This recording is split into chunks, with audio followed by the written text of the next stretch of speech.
মার কাছে টেলিফোন করলো, আপনার ছেলে মারা গেছে।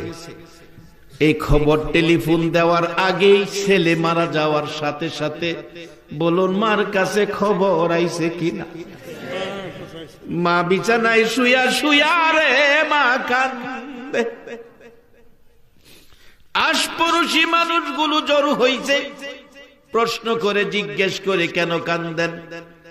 দরদি মা জবাব দেয় জানি না কেন কান্দি, একটা কথাই জানি, কেন জানি আমার কলিজায় আগুন লাগছে। বলুন দেশে হোক আর বিদেশে হোক, সন্তান যদি কোনো বিপদ অ্যাক্সিডেন্টে পড়ে দুনিয়ার কেউ জানে না, বলুন খবর আগে জানে কে? আরে মা বাবার কথা মতো যেজন চলে না, বলুন মা বাবার কথা মতো যেজন চলে